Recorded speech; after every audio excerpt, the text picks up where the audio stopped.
Welcome to the Popish plot. I'm Nate. I'm Jessica. And I'm Mike.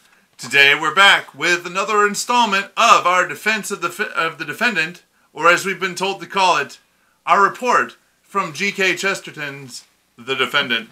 A report on the defense of the defendant? You guys can call it that. You're not really defending the defendant. You're just talking about the individual essays in it. No, but it's very good that we have an ugly disagreement. And today we're talking about a defense of ugly things. Yes. And just I like pugs. They are cute, no matter how ugly they are. things can get so ugly here at the Popish plot every once in a while. See, I can never figure out if I actually do like pugs or if I just feel sorry for them because they're so horribly inbred that they can't breathe easily. I dislike the ones that are wheezy in that is too much inbreeding. But you can go and, if you have responsible breeders, get them so they have a bit more of a snout and therefore can breathe okay. Yes. Although, again, then are they really pugs? Yeah. I like wrinkly dogs. Who doesn't? So, a defense of ugly things. Jess likes wrinkly dogs. What do you think? So, Nate, what did you get out of a defense of ugly things? I really liked an argument that he was making in this essay, and suddenly my book doesn't want to work. So anyways, I really like an argument that he was making in this essay. My book always works. Regarding the Greek. I can read my book in the dark. Regarding the Greek the Greek treatment of beauty, in that, at least based on his argument, I'm not a classical art student, but the argument that he makes is that essentially the Greeks homogenized beauty.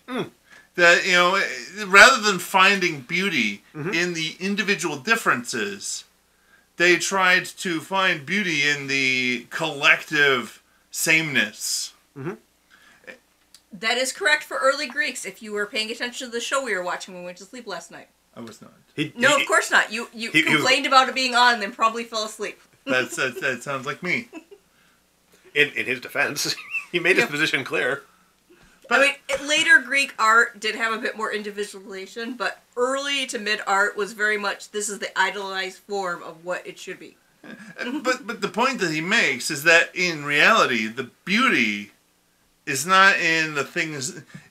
He makes the argument, I believe, that we should not be horrified by the things that are dissimilar to us, but that in fact we should be far more horrified in the things that are so similar to us.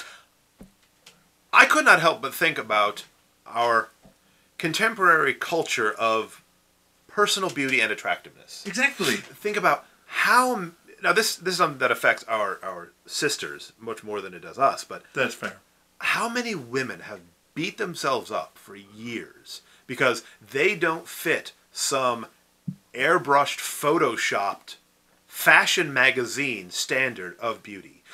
Because the idea has been promulgated and hammered and hammered and hammered again that there is only one standard of beauty. And if you don't look like this, you don't meet it. Yeah, and in fairness, us guys get the same thing in that whenever there's somebody who's being shown off as being the attractive and virulent man, he's always got to have, not only just a six-pack, but he's got to be like really cut.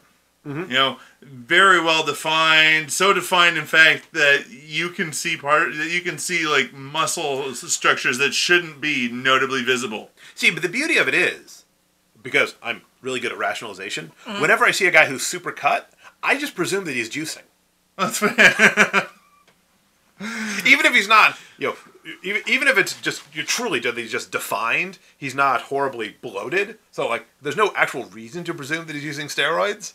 I just assume, he's probably just juicing. That, or he's starving himself and overworking out. Or he's idolizing his own body. He's made it. He rather than making his body into a temple, he's made a temple of his body. Boom. No. That wording may not work. I apologize if that wording doesn't work. No, I think we do all like, joking when we go out to eat with our friend who is a bodybuilder. Would you like the hamburger with an extra hamburger with a hamburger and a side of steak? No, I'm cutting right now.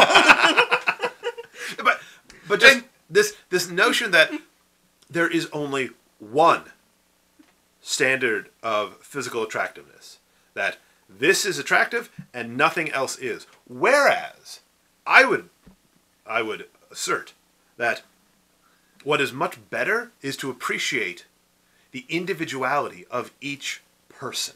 Yes. Because no one is more beautiful than when you are seeing who they truly are. And in fairness to our bodybuilding friend, it is not... He would probably beat all of us up. Oh, I'm fairly certain he could. Unless we run. Unless we run, because he does have a prosthetic leg. Anyways. I feel like we've gone off topic. Anyway, no. The point I was going to make was that it is the impression that I get from my conversations with him is that this is less something he's doing to achieve some external goal, and more that something he is doing to achieve an internal goal. Mm-hmm.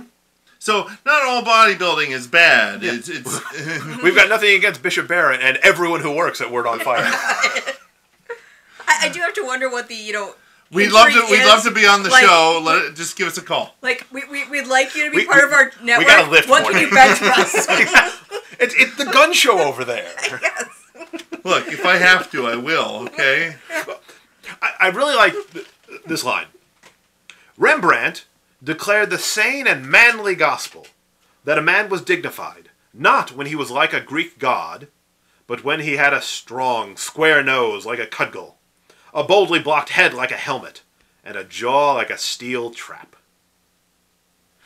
I don't want to see who a man thinks he should look like. I don't want to see who a woman thinks she has to look like. I want to see who he is. Yes. Who he knows that he is as a son of God. Who she knows that she is as a daughter of God. That is why I will always defend ugly things. Yes. We here at the Popish Plot, at least the two of us, I'm not going to speak for you because I've learned better.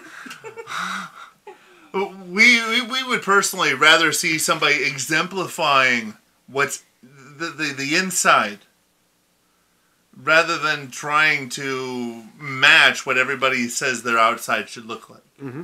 Mm-hmm. And if they're, super physically ugly, you could always be like Rembrandt and put a lot of shadows in the picture. Mm-hmm. He knew how to mask things. He's a genius. Yeah. So, what do you think? Were the Greeks right?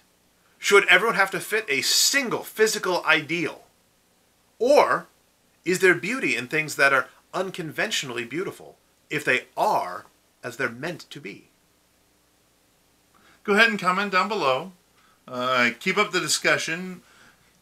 Make sure to hit the subscribe button and the bell next to it, and click the like button, because once again, how could you not like us? Because you like ugly things. Yes. You like ugly things. You should like this, no matter how ugly this was. We are fantastically true to who we were made to be.